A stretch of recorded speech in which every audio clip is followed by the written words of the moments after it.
Greetings, you're watching Septum Sen vs. the World. I'm Septum Sen, this is Kotobuki Jake, Hey. and we are continuing our holiday extravaganza. Woo! Yes. So, last time we were talking, we actually we were talking about pickups for the holidays, and we did 2 weeks worth of pickups. So now we're going to do 2 weeks worth of releases. This is for December 26th and January 2nd. Thank goodness they were not heavy releases. Yeah, most companies don't want to dump tons of product out right after Christmas. I mean, I think this time we have about 37 releases. That's a normal level, actually. So, just a little heavier than normal. So, I'll let you get started. And for some reason, the one company that decided to buck common sense and put tons of stuff out the day after Christmas is Eastern Star. They got a bunch of stuff this week. But the first one they've got is a little OVA from late 90s, I think? Yeah. It is called Photon, The Idiot Adventures. Re-release. And it's a re-release? Yeah, I've seen actually early releases. This is one I'm not familiar with, but the art style is kind of familiar to those who are more familiar with the old school 90s to early 2000s. It looks kind of fun. It's a series about a young man with a baka symbol on his forehead, and he meets this other person who I think has the same thing, and now they are on the run from incompetent bad guys and disastrous cooking contests and etc. Cheerleading aliens sounds fun. Anyway, Eastern Star release. It's a 6-episode OVA. I believe the show has a decent reputation, but it's one I will definitely want to check out one of these days. You said you know a little more about it? Just a little bit more. I did a little bit of research on this one just because it's an older series. I don't remember who. I think it was ADV that released it previously. Makes sense. But it was one of those. I saw a little bit of it back in the day.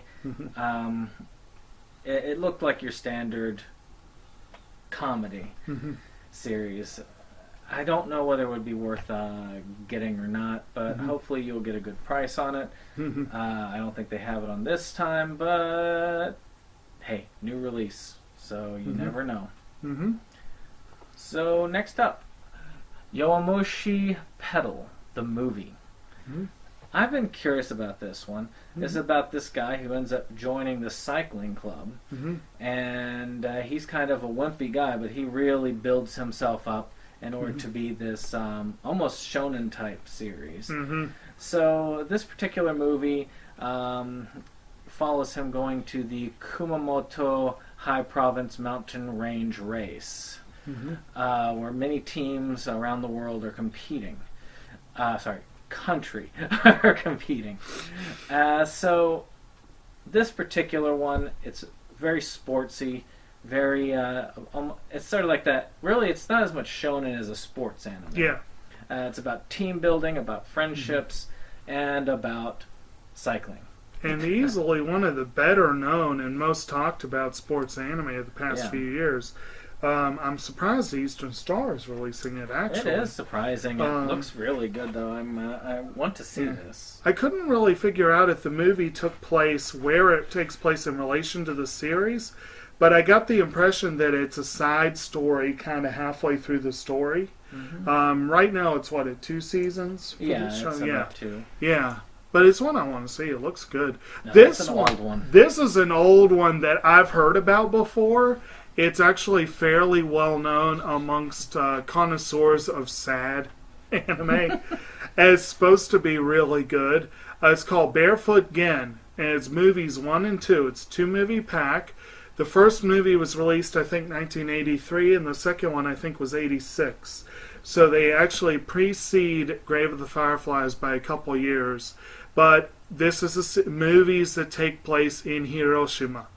And the first series chronicles life. The first movie chronicles life before the bomb. The second movie is after the bomb. And I've heard that this is not a cheerful couple of films. But Ken is a cheerful boy. Yes, supposedly he's a very cheerful boy. So it could be like Grave of the Fireflies or this year's release In This Corner of the World, where supposedly more positive, more hopeful protagonist can help make a story more, palatable in general. It's a movie both movies I'm very curious about. The first one in particular, I think, is the one that's very highly rated. Have these been released before, or is this the first time? They have been released before, but they're out of print. Well, I think that's the case with most of these that have been released. Like this next one has been mostly released in the United States. Another Eastern Star. in a million volumes, and then they never completed it because it's over 100 and some episodes. I think this is the second of a quarter of this series. Because this was the longest of the series, which is Lupin III Part 2, Collection 2, chronicling episodes 41 through 79. Or maybe a third of it. I mean, it really is. The second series is the longest Lupin series. It's over 100 episodes. I want to say it's 120 some, but I could be wrong. I think it's close to 150. Then I did look it up. I can't remember, so it's my memory is just long. But this one continues to follow Lupin, who, if you haven't heard of him, then you're under a rock if you're following any anime. This guy is the ultimate thief. And he's been being chased by this Inspector Zenigata, and he has his team of helpers, Goemon and Jigen. Jigen more likely his accomplice, Goemon, and then there is Fujiko, the love interest, who again is about as if not more than Goemon when it comes to supporting him or betraying him. To me, this is an important series. This is history of anime right here. I got to watch more of the second series than any of the Lupin series. And this, to me, is an important one to get a hold of. If you have time, if you have money, grab this. I'm going to have to hold off on it, but I do intend to eventually get it. Christmas has burned a hole in my wallet, and so have many other things. As it is for us all. I've got the first series, and I have some of the movies. And I know Lupin mainly by rep and by I've seen several of the movies. Castle Cagliostro is the famous one, but I've seen several others, including that live action you had, which is great. And I've seen the weird, strange side series, the woman called Fujiko Mine, and it's really good. I've heard Lupin, Arsène Lupin III, I've heard him mentioned as Japan's Bugs Bunny. In many ways he is. He is a roguish smartass who's really good at...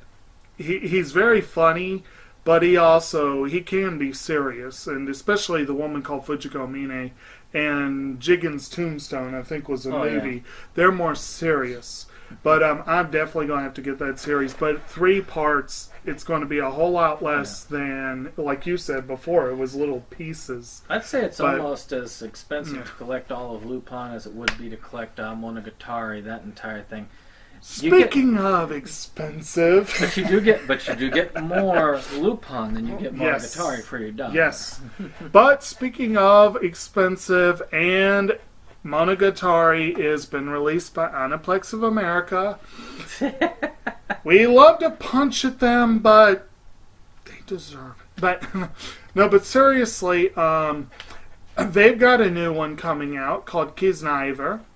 I know very little about the series, but it's basically it's a futuristic series where you've got a boy who can feel no pain, and he is given an opportunity to join the Niver, who are people who share pain.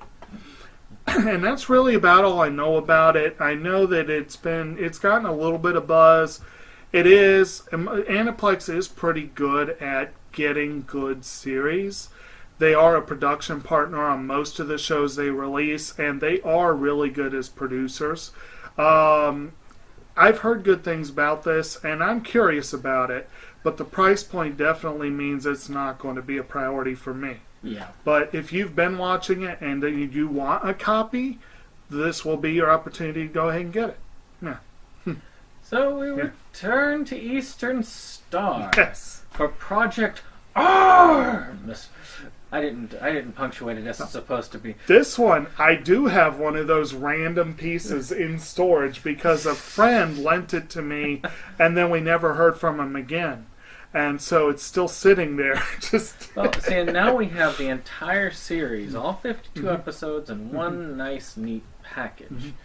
And it's about these 3 boys and 3 arms, capital A-R-M-S. These nanomachines, which are the ultimate weaponry that can be integrated into those people that are using them.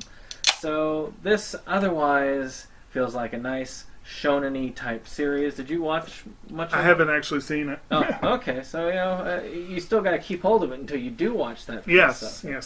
But it looks more like a shonen-y type sci-fi type Very series. sci-fi looking. And I do look forward to seeing a little bit of it, but it's not on my priority list.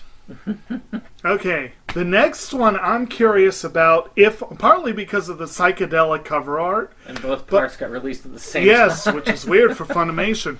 But also because of that video game you have, the Japan All-Stars Versus or whatever it is. Yeah, he's one of the main, I had to fight him several times. And I wanted to know who the hell this little jerk was. But this one is called The Disastrous Life of Psyche.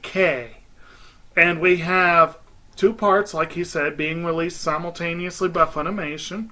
It is the first season. It's not the second part. Yeah. It's just 2 parts of one. So eventually they'll probably do a full season release, and that's when I'll be more interested in it. But if you want that nice psychedelic art on your shelf, that would be kind of cool looking. But basically, Psyche Kusuo is not... I'm sure you meant to say not. Well, no, never mind. I'm sorry. Your typical 16-year-old high school student, except for one thing. He has got psychic powers. And he's apparently very powerful. And he wants very much to live a normal life, and apparently things don't work that way. He'll kick your butt when you're playing Jump All-Stars. Oh man, he's rough. Anyway, yeah, he's that weird dude with the pink hair and the little antennae. Yeah. Which I don't know how you're going to be normal if you have antennae. I mean, it just, But anyway, it looks like a really fun show. It looks very interesting. Again, I'm not going to spring for the 2-part release, but it's one I'll probably try to get one of these days. And for those of you out here who have been following the show, well, again, here's an opportunity to get it. Yep. So the next up is a save edition, which is one of the reasons why Funimation is one of my favorites when it comes to releases. They come up with these save editions, though they do have these garish green side covers. You're going to see one up here as I point to it. It's just still, you can't get it for a better price. I mean, I just recently ordered Bento for the Right Stuff sale as a card topper because it was down to $14.99. It wasn't my top one, but I had to get like a certain amount, and that put me over. This is Riddle Story of the Devil Save Edition. Episodes 1 through 12 plus the OVA. That's about female assassins.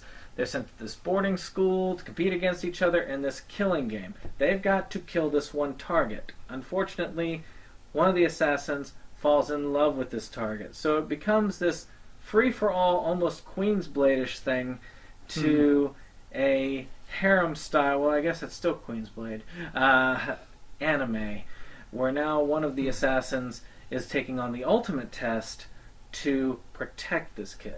I was thinking kind of a Yuri riff on Assassination Classroom. Yeah. But so this is, so to me, this could be interesting to watch, and the price point is decent.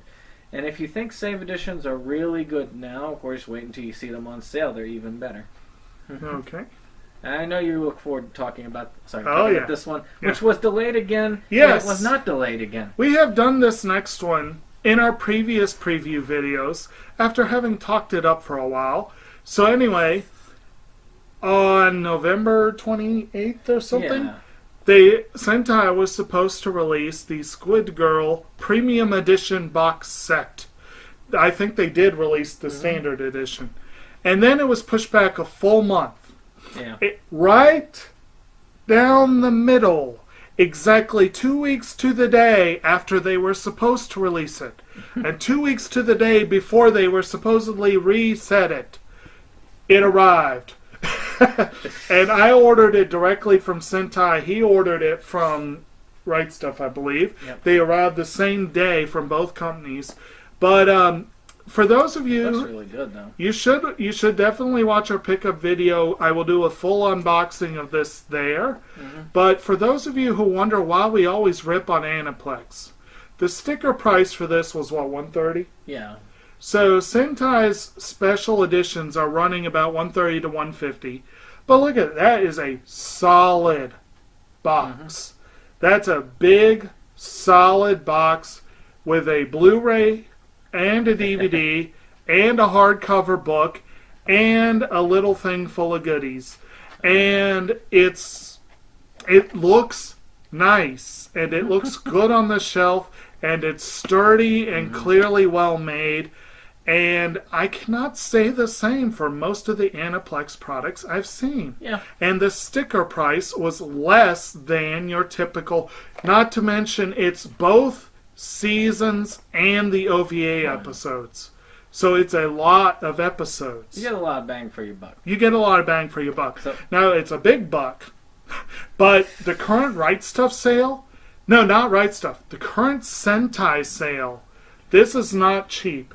But these sets, they have several of them that are affordable now. So this is an excellent opportunity to get your Sentai Premium Edition sets. Just look at their sale. Be prepared to spend a lot of money if you get many. But I have 2 of them on order. And you will see them in our upcoming pickups. But the Squid Girl, we've already talked about the story. It's a delightful one. This is Ika Musume. Yep. She's the main character. These are the Aizawa sisters. The nice one on the left, the evil one on that side, you know. But it's just a fun show. And very good. The only thing is, it claimed one big disappointment. I don't know if you've noticed this yet. I had one big disappointment, and that is they claim to give a donation to ocean preservation, and they do, but it's token amount. But it's still something. A donation. And that is a selling point for me. Yeah. Maybe it'll be for you. But this is technically coming out on the 26th of December, but as you can see, you could probably get it right away now. And if you think that's a hefty box set, wait until you see the one I've got for the pickups. And by the way, for those of you who are not watching my pickups and his pickups, you should. You should. But here's a quick preview. Gaze in awe. This is what the Squid Girl set looks like if you take all the stuff out. Now when they see that, it's going to be a big old picture right here of the thing. And then they're going to say, no, we don't want to watch the pickup video. So don't say that. Alright, so the next one, I'm not going to spend much time on it. It's Aniplex. I think we covered Volume 1 of this. So go back, check out when we did Volume 1. If you really liked Volume 1 of Occult 9, Volume 2 is out, and that's covering episodes 7 to 12 of the series. You continue to have the story going on.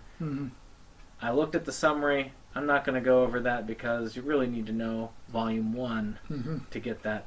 So check out our Volume 1. Okay. Let's move on. And the next one is also a callback because I believe we did a preview of the old movie. Because they re-released the old They did a re-release a month or so back.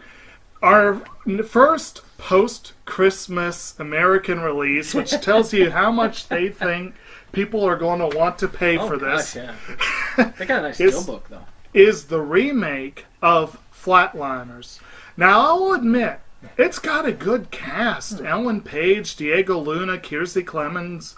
You know, I'm curious about it, if only because of the cast. Oh, I'll see it. But the first movie got middling ratings, and this one got hardly anyone paid it any mind. And, well, if you really like Flatliners, either the old one or the new one, well, here you go. It's coming out. You said there's a steelbook version? There's a steelbook version. Best Buy is releasing. It looks about the same. Okay. Okay. Well, it doesn't follow Best Buy. It follows Amazon. Oh, yeah, you're right. I know you do some research, but I don't think you do that level of research. If you are a steelbook fan, yeah, there you go. But yeah, Sony release, by the way. Yep. And then I guess your turn. Yep, this one's Brawl in Cell Block 99. Never heard of this one. Image Entertainment. This looks like another kind of dark and gritty kind of crime drama about a guy down on his luck, so he decides to take a job as a drug courier. And essentially, that is the whole of it. There's a lot of gunfights, police involvement. It's just one of those action-packed movies. I mean, you've got Jennifer Carpenter, and you got Jennifer Carpenter, who's known for Dexter. So you do have some decent ones. Don Johnson, Udo Kier. Yeah. So whatever your taste is, this might be fun for you. It actually has a decent IMDb rating, one of the better rated ones out this week, but I'd never heard of it before. It seems like it's okay. It just doesn't seem like it's going to be like... Yeah.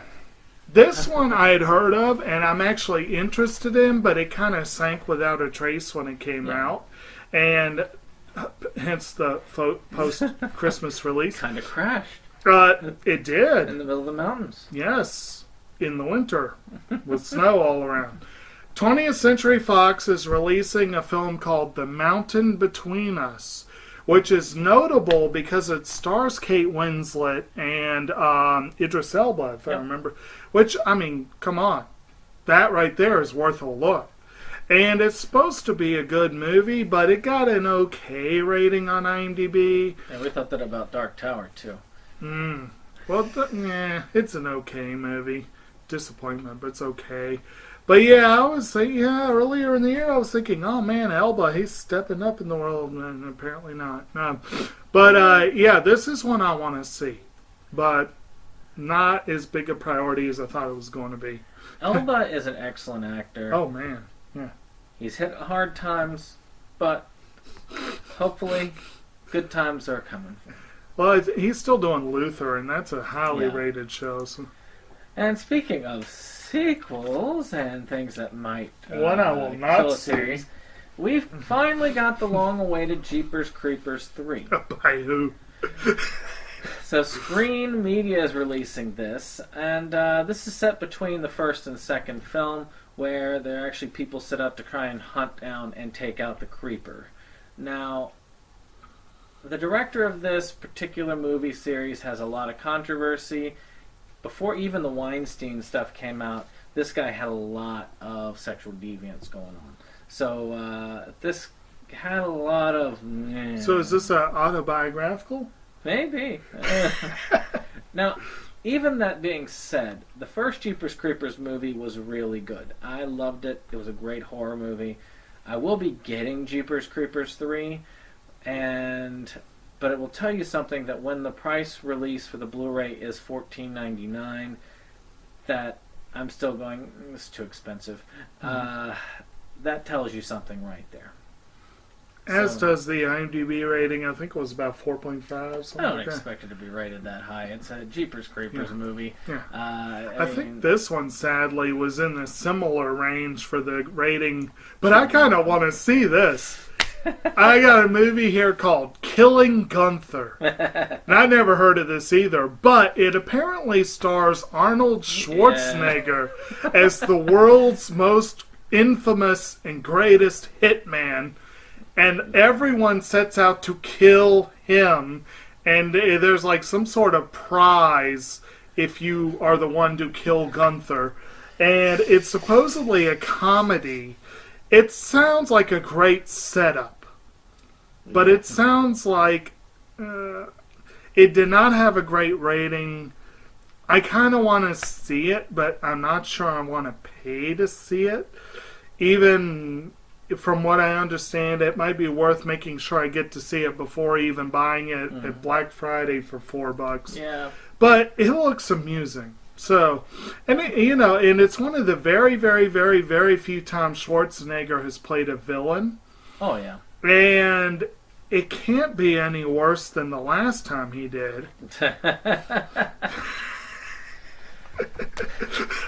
So, I've got one that looks like it's going to be pretty good. It's released by Lionsgate, and that is Manhunt Unabomber.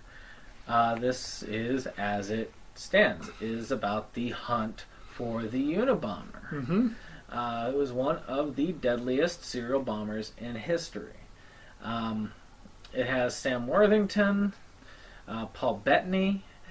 Bettany as Ted Kaczynski. Yeah. Which Bettany has shown a remarkable range. And for those few people who actually watched Mordecai, I know who you are.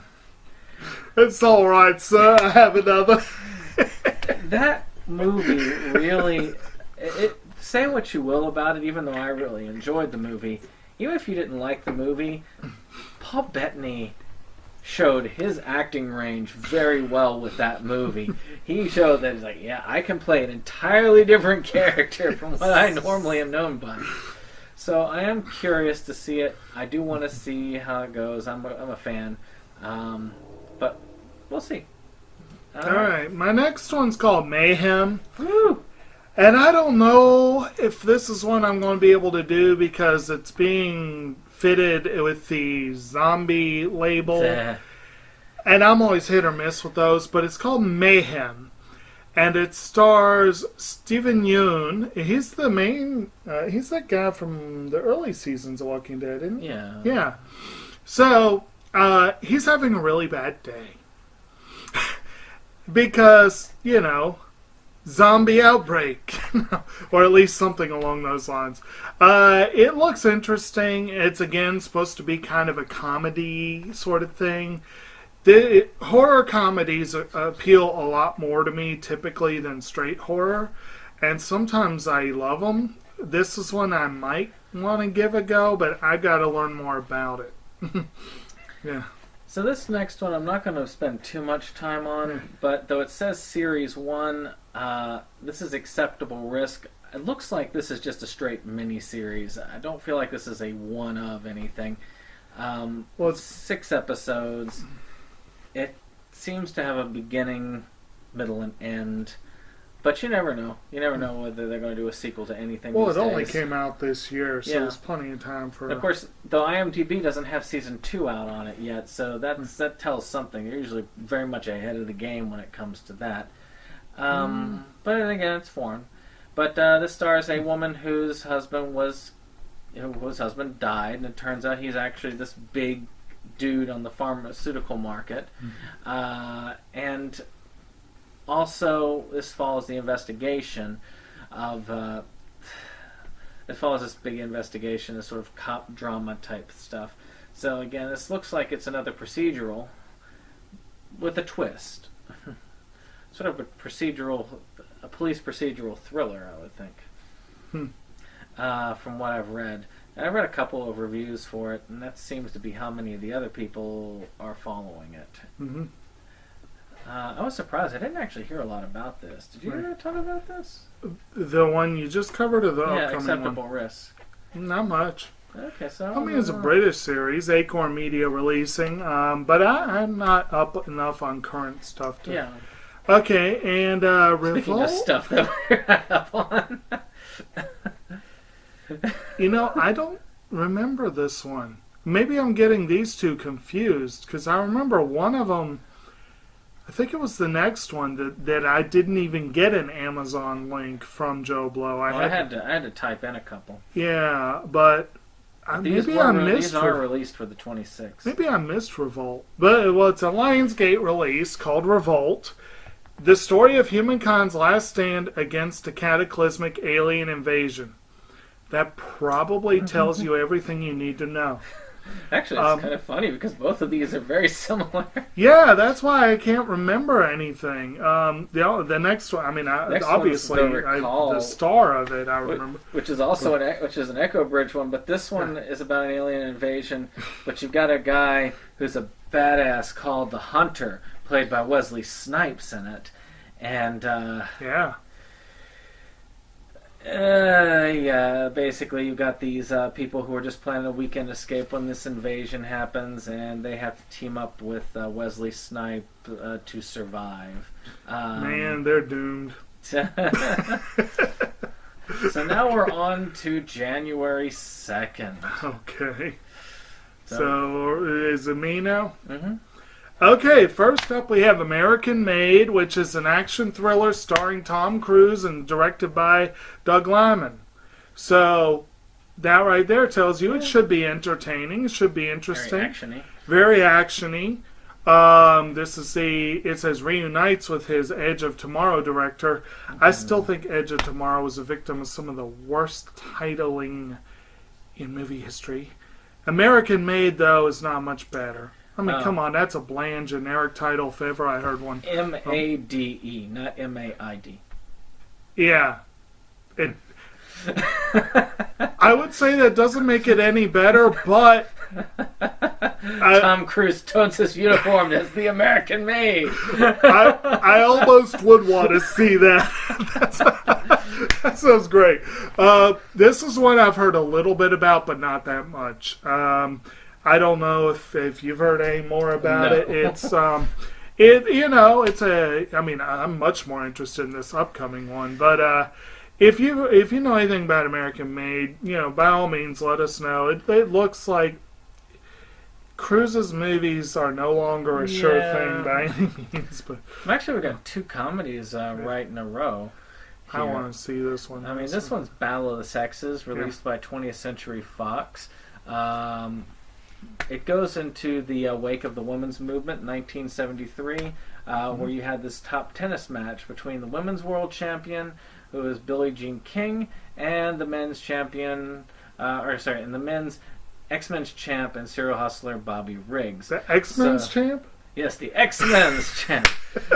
So you've got Emma Stone playing Billie Jean King, and you got Steve Carell playing Bobby Riggs. Mm-hmm. This has a lot of fun with it, and of course you get to see how Billie Jean King actually starts to explore her own sexuality and her own friendship with Marilyn Bennett, which is Andrea Riseborough, who plays that, and very underrated actress. So again, this is going to be I think this is a powerful movie. Do you remember how well received it was? I was amazed. I mean, I really wanted to go see it, and I just didn't make it out because that time of year I'm always hit or miss for hitting theaters.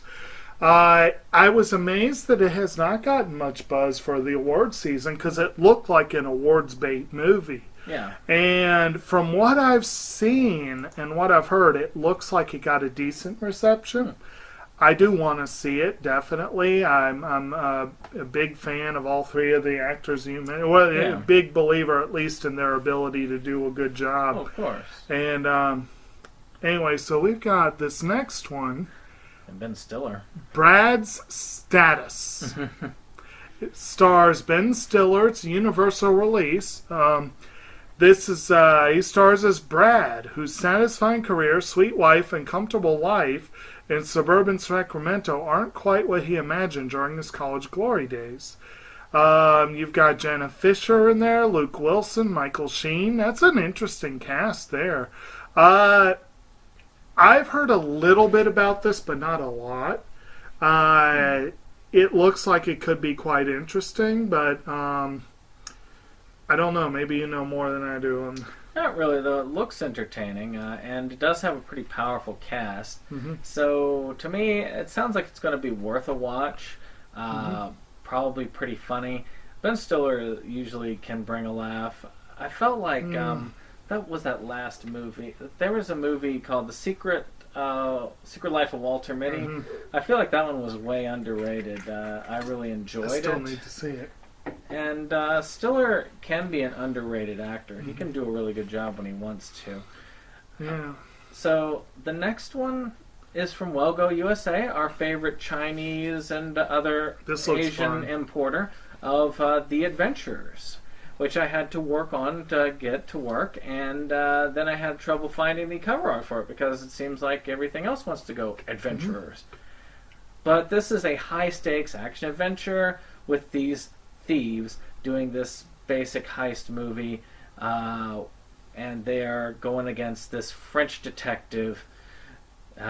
So they are playing a high-stakes game of cat and mouse, all to move to the next level of excitement and adventure. Sounds like it would be a little bit in the Lupin vein in some ways, where Jean Reno is playing Zenigata. But go back, let me look at that cast again. You got Andy Lau is one of the main characters, and Ki Shu. If I'm not mistaken, I think she's the co-star of The Transporter. She is a gorgeous woman, and I think I saw her in one other thing, and I felt like she was really good. But I've been waiting to see more with her. But this looks, I didn't think to look this one up, or I didn't get to look it up, but it looks pretty fun. A lot of these probably are new to you because they're doing a week that you weren't quite ready for. Yeah, wait, Andy Lau's in 2 of them this week? Wow. Okay, well, we'll get to that in a minute. In the meantime, we have Breathe, the Universal Studios release. For his directorial debut, Andy Serkis brings to life the inspiring true love story between Robin and Diana Cavendish, who are played by Andrew Garfield and Claire Foy, an adventurous couple who refuse to give up in the face of devastating odds. I don't know much about this, but that pedigree is very interesting. Andy Serkis, of course, is like the guy if you want to do motion capture. He's been doing mocap for 10, 12 years now. He did, most of Peter Jackson's, Gollum and King Kong and all that kind of stuff. I think he did, isn't he the one that plays Snoke in the new Star Wars, I think? I know he had a prominent role in Star Wars. So I'm curious to see something he would direct. And of course, Andrew Garfield, becoming very popular, well-known actor, is up for an Oscar for Hacksaw Ridge. And then Claire Foy is the one from The Crown, isn't she? That I can't remember. Trying to remember. I don't remember. But anyway, so that sounds pretty cool. Pretty decent movie. It might be worth a shot, yeah. Now, this next one is also Andy Lau. Seems like I got both of his. This one by Cinedigm. Which is Shockwave. Now, this is about this, he plays this explosives officer who is, really big on there because he learned under the most notorious explosives expert of the mob. But unfortunately, that past is catching up to him in a nice, violent hostage situation. Oh, very nice. Sending an intense shockwave through all involved. Roll credits. I mean, that's all I really need to go into this. It sounds pretty standard fare. Okay, now the sad thing is, you probably know this one a lot better than I do. I've seen it. But, I'm a bad child of the 80s. But anyway, so, you may have noticed that the post-Christmas week did not have a Criterion release. But now, the week after, they've got a release. And it's a pretty notable one. I am a very bad child of the 80s. I have not yet seen The Breakfast Club. But this is a very good excuse for me to add it to my collection. Because if any film of the 80s, if any film of the 80s needs a Criterion release. Now, I've seen a little bit of the John Hughes stuff. Of course, I know Ferris Bueller. I think he showed me Weird Science. Of course, he wrote Home Alone, and so there's a couple. I know a little bit of the John Hughes, but Breakfast Club is one of the quintessential mid-'80s John Hughes. You got Judd Nelson, Molly Ringwald, Anthony Michael Hall, Emilio Estevez, Ali Sheedy. Heavily spoofed and referenced movie. If you want to get your full enjoyment of Family Guy, this is probably one of the ones you have to watch. But it's a Criterion release. I didn't get to look and see what the goodies are. Does it have a lot of goodies? It does, and good it deal. should because of, well... You would hope. You would definitely hope. And I'm already making my list of Criterion films I'm going to have to get next July. Oh, yeah. Like just in time for my birthday, they're putting out Silence of the Lambs. So I'm looking forward to that one. Release. That's So really they're cool. going to be... There's going to be some good ones coming up, and Breakfast Club is an important one. But this is an example of how you've got a movie, it's had enough time sitting between it, you're going to have an excellent Criterion experience with this. Yeah. Many of these other ones, I have a feeling that they're going to get Criterion re-releases as time goes on and features built up. They could have done a John Hughes one, done like Breakfast Club, Ferris Bueller, some of the... I'd like to see an Eclipse series where they have like a John Hughes collection going on there. So this next one is 10 Days in the Valley Season 1. Lionsgate. It's a 10-episode series about an overworked television producer and a single mother in the middle of a fractious separation when her young daughter goes missing. Both her world and her controversial police series implode. So it's about somebody who is working on a police series. Basically it's a police series about somebody working on a police series. All right. Lionsgate. Going for kind of a meta feel. It probably is. It's weird. I've seen both of these films and you haven't. Actually, wait a minute. Go back. Oh, you had two of them at 28. That's why I was wondering why they. Yeah, it's just okay. So the numbering. So now I gotta remember. Now I'm even. You're odd. Okay. Anyway, I've never heard of this one. You're kind of darned if you do for either one of these. I've never heard of it. So I'll just introduce and he can talk about it. It is from Image Entertainment. It's called The Houses October Built 2. Recovering from the trauma of being kidnapped last Halloween by the Blue Skeleton, a group who take extreme haunt to another level. Oh, yeah. 5 friends decide they must face their fears in order to move on. See, this is a film that in the very trailer, they ruin everything from the first film. The first film is about these kids who go off and they say, you know what would be really cool is let's do this documentary style thing of all of these surreal haunted houses. Let's find the most extreme, because everybody wants to do the most extreme thing these days in order to get, stardom. Unfortunately, they run into something that's a little bit too extreme, and it looks like everybody dies. So this one picks up where that one left off. Coming over later, these idiots decide, you know what, let's do it again. Sure, we barely survived the first time. Why don't we go try it again? Nothing bad could possibly happen. What could go wrong? And so we get a little bit more of the same. I think the special effects are better.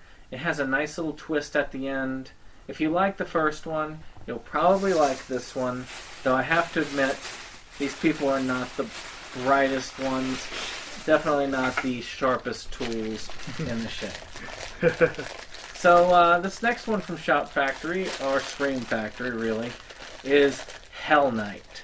Another one of their re-releases and restorations, and joining Alpha Sigma Rho and its sister sorority with 4 pledges that must spend the night in Garth Manor. 12 years to the day after the previous resident murdered his entire family. However, one member of the Garth family survived and still resides somewhere in the now deserted mansion. This is sort of a theme of a lot of movies of that time. You've got this sort of deranged, psychotic guy. It's sort of like Weird Al's song "Nature Trail to Hell," which a maniac finds a Cub Scout troop and he hacks up 2 or 3 in every scene. It's essentially the whole idea behind these types of films. Hell Knight's something that I've not seen, but I have seen, if you know what I mean. And I'm curious. I love Shout Factory's stuff and their Scream Factory line, and if I had more money, I would purchase the whole line. They do top-notch releases.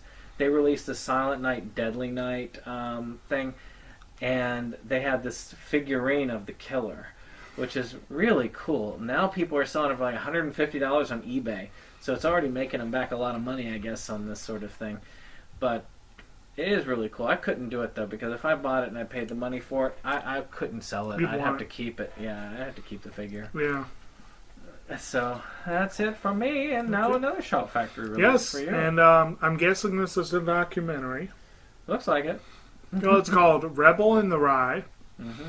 The life of celebrated but reclusive author J.D. Salinger, who gained worldwide fame with the publication of his novel The Catcher in the Rye. Now, most people who are at all familiar with American literature will at least roughly know about The Catcher in the Rye. Mm-hmm.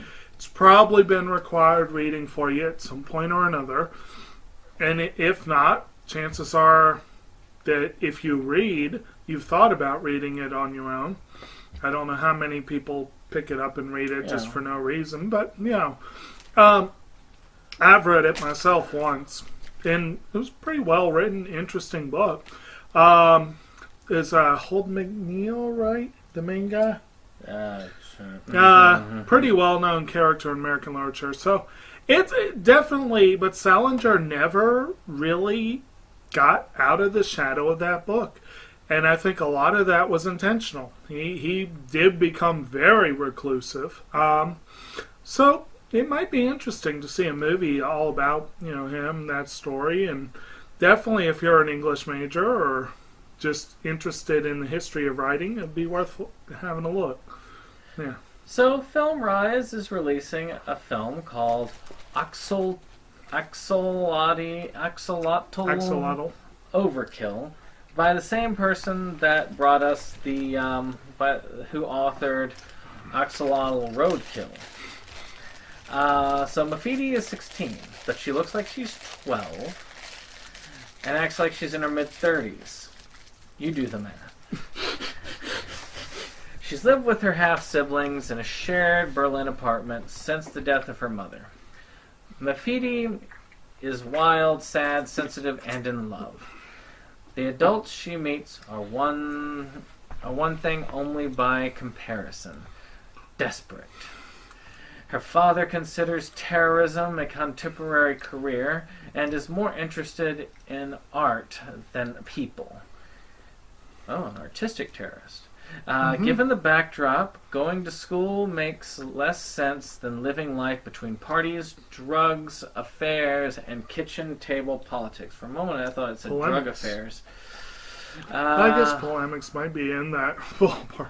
So, to me, I haven't heard of this, but you might, because you're more of a literature person, so you might have read the Axolotl Overkill. No, I have not. It sounds interesting, though. It does sound interesting. It sounds very artsy. Mm-hmm. I mean, once it says English subtitle in the title, it sounds artsy. I don't think that's the title. Yeah, it's right next to it. Yes, so that makes it part of the title, no doubt. English subtitled as part of the title. Anyway, the next one is called The Stolen. It's a Universal release starring Alice Eve, and she plays a wife settling in New Zealand with her wealthy husband. Their dreams of a new life and prosperous future are shattered when her husband is murdered and her son is kidnapped. And apparently it turns into Taken from there. Right. I really have no idea about this one. I know nothing about it. It looks like it could be interesting. Looks like it's kind of a, sort of a thriller, kind of action, revenge kind of thriller. Might be worth a look, but I really don't know much more on that. Yep. So number 33, Anna. This took a lot of digging because the link goes nowhere. And there's a lot of movies called Anna. This is the one that I feel like it must be, because the only one coming out around this time, which is a horror movie released by some sort of theater or company about two men stealing a doll from a museum but accidentally opening up a gate of hell while doing it. See, there was no link from Joe Blow, because to link to this movie would open the gateway to hell. Yeah, apparently. That's about all. I mean, it looks interesting. It's got a little doll with scissors, like going, yak, yak, yak, yak, yak. I'm going, you know. So she even makes that sound, you know, yak, yak, yak, yak. Oh, yeah.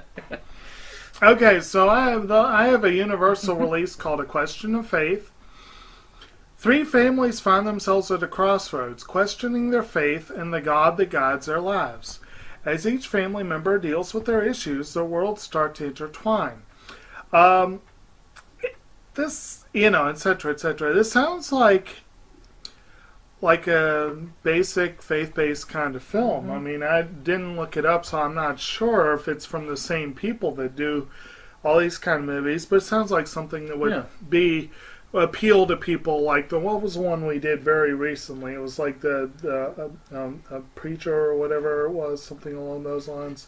Not Preacher, but anyway, movies like Facing the Giants and War Room and Fireproof, you know, those kind. I could be wrong, but it seems like it would fit in that vein. But yeah, in other words, probably not one I'm going to rush out to see. Although I know many people who would. All right. So the next one up is Time Travel Girl. So we're back into anime again. Yeah. I don't know if this has anything to do with the other time traveling girl, but this one is a Funimation release. It's 12 episodes. Basically about somebody going back in time to meet 8 of the most prominent scientists and inventors in history. Basically, she's going to find herself with people like Alexander Graham Bell, Thomas Edison, and many more. So what's the purpose of her mission? Hopefully not getting stuck in the past. Maybe this is like an animated version of Bill and Ted's Excellent Adventure. That's what it kind of sounds like to me. Hopefully with less stoner behavior. Dude. Although it'd kind of be cool to see an anime like that.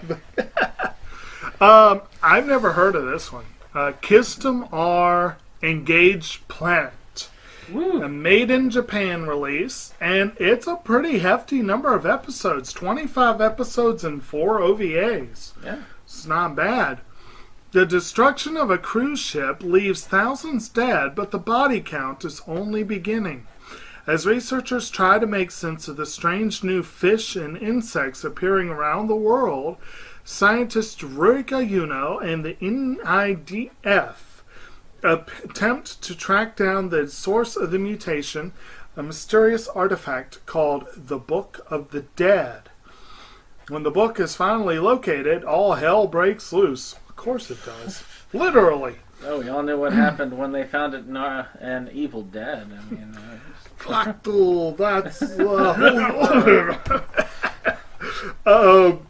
yeah, I don't know really anything about this, honestly. Made in Japan does release some very unusual series. They release some good ones, but some unusual ones too. But again, that's a pretty hefty episode count for that volume. So, do you remember the price point? It may be a good buy if you like the show. Made in Japan usually is reasonable. This is a short anime list. It is, and of very course short. You get to talk about one of the only ones I have stuff to talk about. But I did see it before you. Kind of sad. Which is Ninja Nonsense. They're doing a re-release. Nozomi Lucky Penny, which did the original release and did another release and did one that I really wanted that I couldn't get because it had a copy of the headband. Yeah. AKA 2x2 or knee by knee equals Shinobuden. And I have a long history with this series as well. I originally, back in the day, when all anime basically cost Aniplex prices, if you wanted to get it on home video, where it was $25 to $30 for a 2-episode video cassette. many of us took to the internet and these early streaming sites. They weren't streaming; you downloaded it and then you went with it. I was on a site called Naruto Fan, and I was trying to get my anime education in full. I was moving in overdrive, so I said, I'm just going to start at the top and I'm going to keep going down until I reach the bottom. I never did, but this I one's did at get the a good top. ways. And this one was at the top, so I got to see it, and I thought it was very entertaining. It's about this beautiful ninja girl and her friend, which... there are little connotations there as well, who she meets out in the real world. Of course, Shinobu lives with all these other ninjas under the tutelage of the great Onsokomaru, who is this yellow shape-shifting thing. Super perv. Who is a super pervert. If you have not seen this, I do recommend this as a purchase. It's a reasonable-looking set. It's not a super set like many of the Nozomi. I would have, if I had to rebuy it, I would track down the one that has the headband. Now, I don't know if they've run out, but Right Stuff did have their original pressing of the, well, I don't know the original, but the complete collection that I have. Yeah. It is on sale right now, really cheap. But this one, I have a long history too. It is not a good starter anime. If you are already attuned to this kind of program. Now, I say this, but this was a big chunk of my early, sometimes it works, sometimes it doesn't. It worked for me in part because those old streaming episodes that he got were burned to discs, and they were given to me. Oh, so you got a multi-part set. This is the original release. Ah, okay. I had the single collection. But they were burned to disc. And I was given them while I was working waiting tables in a restaurant. It was my early days of anime. I had very little in my collection, almost no anime really.